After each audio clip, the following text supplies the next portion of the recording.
Well, guys, welcome into Brandog Sports, and today I'm back with another video. A little bit of an unfortunate one after Texas falls to Georgia, and what I would say is somewhat of an embarrassing loss for Texas at home. The most hype we've had in probably 15 years, and you come out in the first half and you just lay an egg. I'm gonna start by talking about Sark. So, Sark, one of the best play callers in the country. Everyone knows it. Everyone says it. Sark has called some really good games this year. Sark has called some really good games in his career at Texas. Some really, really good games. Look at Alabama last year, what he did in Tuscaloosa to the Alabama defense, which is very similar to the defense Georgia rolled out this year. The game plan he had today was unacceptable. Your opening script was garbage. Where was the pre-snap motion that you become known for? Where was the pre-snap motion? To kind of get these defensive tackles, these defensive ends looking around going, oh shoot, I can't just key in on one person, the quarterback. I can't just key in on Quinn Ewers the entire game. It wasn't there. And you know what, this Georgia defensive line that I've heard a lot of, honestly, bad things about. This Georgia defensive line isn't that good. This Georgia defensive line was better the last few years. And a Texas offensive line that also needs to be held accountable for what happened today. A Texas offensive line that I heard, and I said, I believed, was one of, if not the best in the country. Well, Jalen Walker didn't even play some of the third quarter. I mean, at half, if I'm not mistaken, he had 7 tackles and 3 sacks and also a forced fumble. Kelvin Banks, Cameron Williams, where the heck were you? Where were you when we needed you most? In the biggest game of y'all's career, where were you? It didn't matter who it was. Because we made the quarterback change in the second quarter to go to Arch. Oh, maybe we get someone mobile, someone roll out the pocket. Doesn't matter. Doesn't matter who it was. This Georgia defense was going to tee off no matter what, apparently. And then, this defense, man, deserved so much better tonight. This defense was so good. I still believe this defense is the best in the country. I think tonight, honestly, proves that this defense was the best in the country. You had 2 picks in the first quarter. How many points do you... If someone had told me before the game that this Texas defense would have 2 picks in the first quarter versus Carson Beck and this Georgia offense that has been lighting it up recently, man, I would have thought the game was over. I would have thought we won. I would have thought we at least got 10 points off those 2 picks. No. You know how many points we had for him? 0. You laid an egg. Quinn Ewers, you need to be better. And look, I'm not going to blame Quinn Ewers for this game. But I also know that I've seen Quinn Ewers play better. I can admit that. Now, albeit, he was probably traumatized after 1 quarter of playing that Georgia defensive line. Because he had no time all day long. And then he gets pulled. That's demoralizing. I think that was the wrong move from Sark. I think going back to Quinn Ewers kind of proved that. Because Quinn Ewers, let's talk about the second half. Quinn Ewers comes out in the second half. When Quinn is playing good, I call him Quintavious. I don't even call him Quinn anymore. When Quinn is playing good, I like to call him Quintavious. Quintavious came out in the second half. You know what we did? Georgia tried some squib, onside kick, maybe something out of the first half. And we marched right down the field and scored a touchdown. And we're all going, what the heck? Sark, where was the reverse that you called on 4th and 1 in the first half? Where was some of that pre-snap motion to get some guys moving in the first half? Where was it? Because that was the best, play calling wise, that was the best drive that we had all game. Where was that in the first half? You had to make adjustments to know that that's your offense. You kind of forgot who you were, maybe. You forgot what this offense was. I don't know. You score, and now you're kind of going, you get the 2-point conversion, now you're kind of going, it's a 2-possession game. Well, then, a couple possessions later,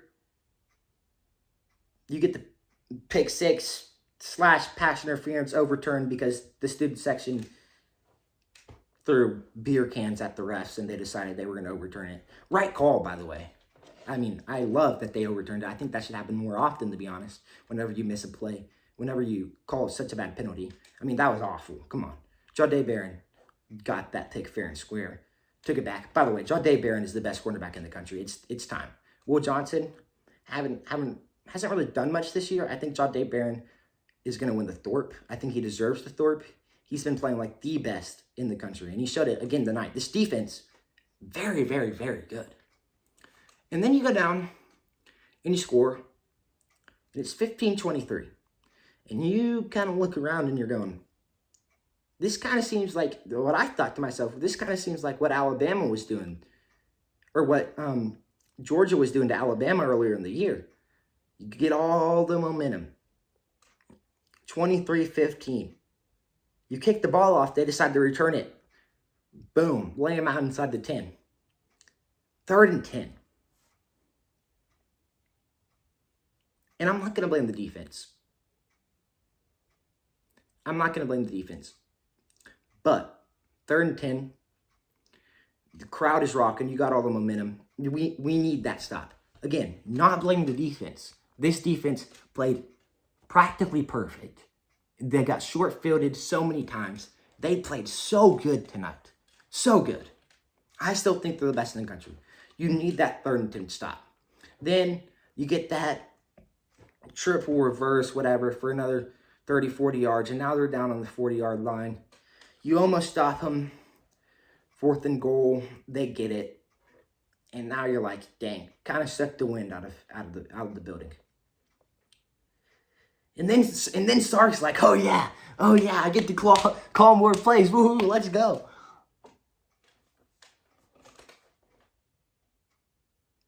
What were we doing? It was awful all night. Sark needs to be held accountable for what happened at home tonight. And look, the second half, we played pretty good. I mean, the offense still didn't play as good as they can. We played pretty good. This game was lost in the first quarter. Sark didn't have his team ready to go. His opening script was shut down by Kirby Smart. And this is why Kirby Smart and the Georgia Bulldogs are still the standard in college football. We're not there. We're not. And we showed that tonight. Now, I do still think that this team can win a national championship. I think Quinn Ewers showed in the second half that he is still a good quarterback. I think the switch to Archon back to him kind of fired him up. I saw a lot more of Quintavious in the second half, but it just wasn't enough. It was too late. This was unacceptable. At home, in this environment, it was unacceptable. I'm disappointed. I really am. I'm disappointed in Sark, a guy that I think is the best play caller in college football. And since he's been on our staff, since he's been our head coach, he hasn't called a game that bad. It was really bad. In the biggest game of his career, he came out with his worst game plan as a Texas Longhorn. I don't know what to say. I really don't. I thought this offensive line was better than it was, clearly, because clearly it's not that good. This team still has a chance to make the college football playoffs. I think this team still does make the college football playoffs. I think we bounce back against Vanderbilt next week. But it's tough. It is. It was a hard loss. It was hard to watch, especially that first half. And then you kind of get your hope back up in the second half. Maybe you got some things going for you. And then this offense just didn't have it tonight. Kirby Smart had, I don't know what he was cooking back there. Maybe just the greatest defensive game plan of all time or something. Still unacceptable that you score 8 points as an offseason, 8 points as an offense the entire game, basically. I'm going to count the Jahdae Barron return as basically a defensive touchdown. You get it down inside the 9-yard line, I'm going to count that as a defensive touchdown. You don't really have to do much about that. Bad. That's about all I can say. It was bad. It was ugly. It was embarrassing. But hey, maybe it was a much-needed wake-up call. That number 1 ranking can kind of get your head big, you know. Nick Saban likes to call it rat poison. There's not going to be any more of that. So let's go. Let's see what this team is really made of. You got SEC play. The rest of the year, you got some tough teams. You got Vanderbilt, Kentucky, Florida, Texas A&M to end the year. I think it's going to be hard to get in with 2 losses, to be honest. I don't know if this team does get in with 2 losses. It depends on if we lose another game, depending on who that loss is to. But I want to win the SEC championship, personally. I think we've shown that we can win the SEC championship.